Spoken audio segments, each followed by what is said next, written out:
The gospel this morning comes to us from the 25th chapter of Matthew, verses 1 through 13, and you can find it on page 28 in your pew Bibles. This is Jesus speaking. Then the kingdom of heaven will be like this.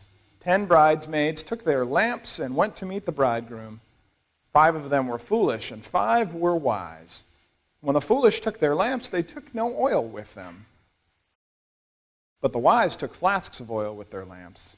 As the bridegroom was delayed, all of them became drowsy and slept. But at midnight there was a shout, "Look, here is the bridegroom. Come out to meet him."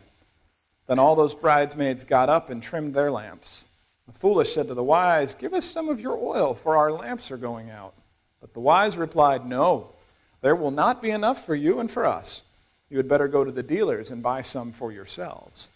And while they went to buy it, the bridegroom came, and those who were ready went with him into the wedding banquet, and the door was shut. Later the other bridesmaids came also saying, "Lord, Lord, open to us." But he replied, "Truly, I tell you, I do not know you.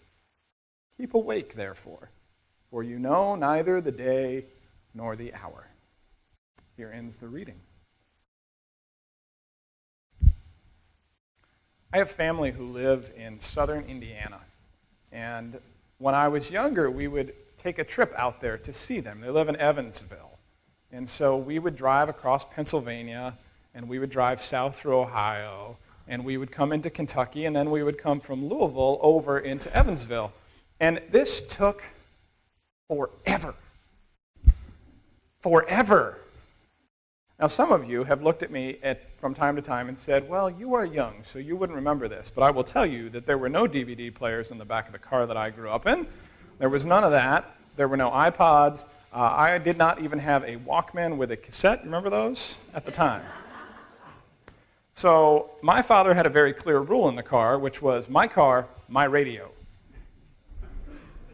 My car, my radio. And when you got out into that part of the country, sometimes the radio stations were not exactly what I had become accustomed to. So I don't remember what we listened to on the way, but we sang songs and we did other things like that.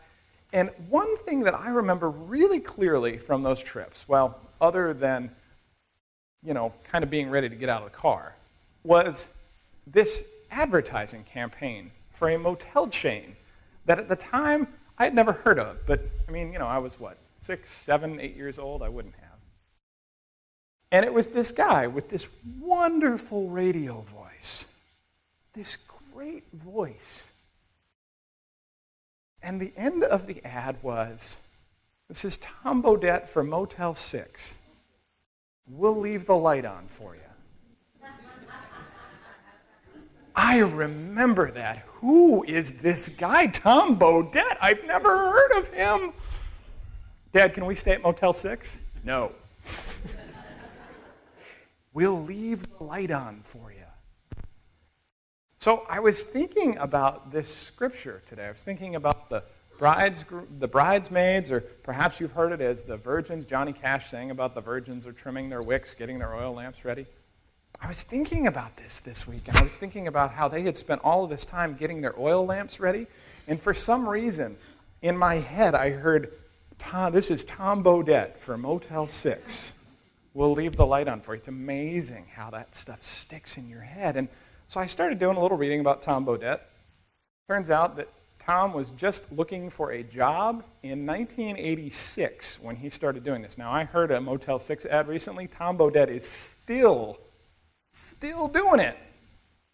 And he went for this ad, and I guess, he came in, he had done some radio work, and of course now he's been all over the place. He's had shows on NPR and all kinds of stuff. But in 1986, the man was looking for a paycheck, and he went in, and he read for Motel 6, and just on a whim, as a throwaway, he said, "And we'll leave the light on for you." Wasn't in the script. Wasn't in there at all. And the guy from Motel 6 looked and said, "That's it! We love it! That's great!" And so this kid who was going to visit his family in Indiana is now preaching about Tom Bodette and Motel 6, and we'll leave the light on for you, about this passage from the 25th chapter of Matthew. We'll leave the light on for you. So you have this group of ladies who are hanging out, and they are waiting for the guest to arrive. And the sun has gone down, and they are getting ready, and they are preparing. And they've got their little oil lamps. And if you've ever seen one of these oil lamps, imagine like a sardine can. Can you do that? Can you get like a sardine can in your head, right? That's about how big these lamps are. They don't hold very much oil. So half of the group says, we're going out and we need to wait, and we're not sure when this guest is going to get here. And so we'll bring extra so that we can refill it along the way if we need to. And the other half says, it'll be all right. He'll get here sooner or later. And they run out. And so we have this problem where all of them were supposed to be there, but half of them run out of oil. And so the other half are in there having a good time. They're having a party. And the other ones are banging on the door. Let us in, let us in, let us in. I don't know you. It's this kind of amazing image of light in darkness, of preparation for the unknown, of getting ready for the coming of Christ. So, my friends, the question for us today is, do we leave the light on? Do you leave the light on, waiting for that weary traveler to show up? That's Tom Baudette's deal. Doesn't matter when you show up.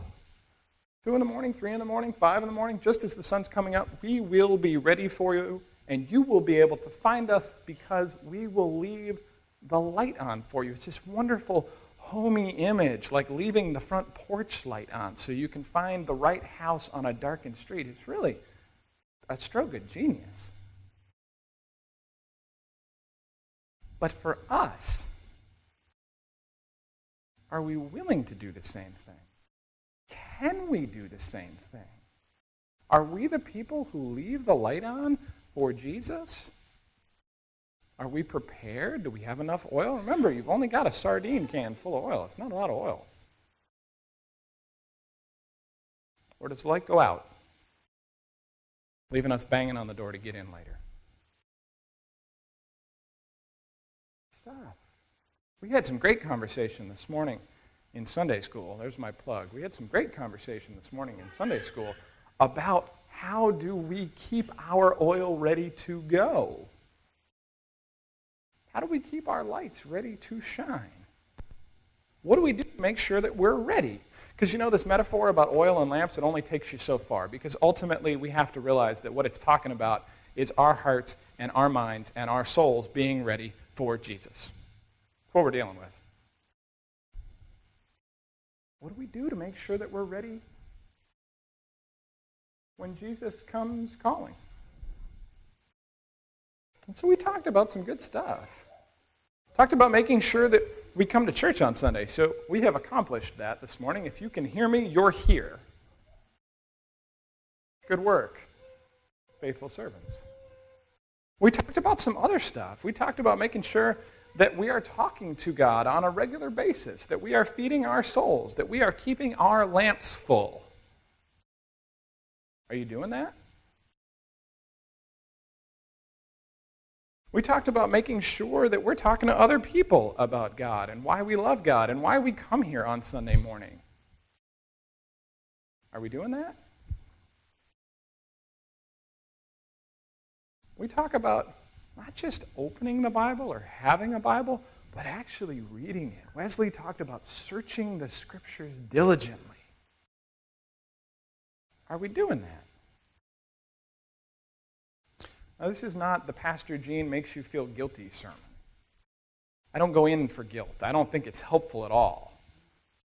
But the questions that we need to be asking ourselves are those questions that I'm asking you because, friends, what this is about is making sure that you are doing everything that you can do to be ready when Jesus comes to you and says, I love you. Do you love me? If our answer is, you know, I had some other stuff that I needed to do this week, and I'm not really sure if I didn't get to it.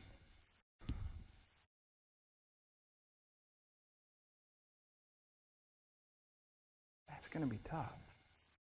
Not because Jesus is going to turn around and walk away and go, well, forget you, I'll see you later. No, the answer is going to be the same, but because we, as people, need to be ready for those moments. We need to be doing what we need to be doing first and foremost. You know the expression, keep the first things first? Well, if you've got an oil lamp, make sure you got oil in it. Otherwise, just a paperweight. If you are looking to invite the love of Christ into your life, make sure your light is on.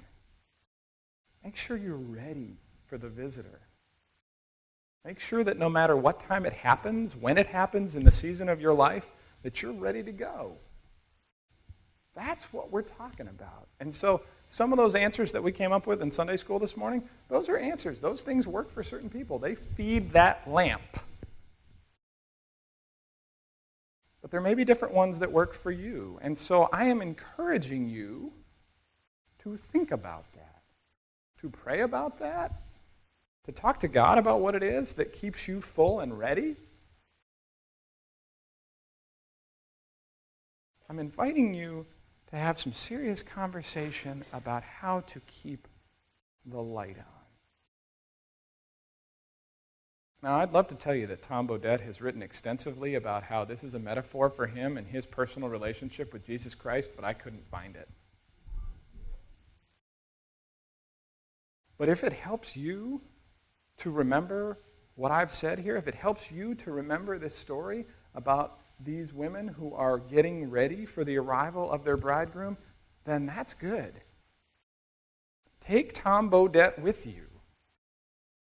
Take this image of leaving the light on with you so that you are ready. I'm going to be doing that. I invite you to do the same.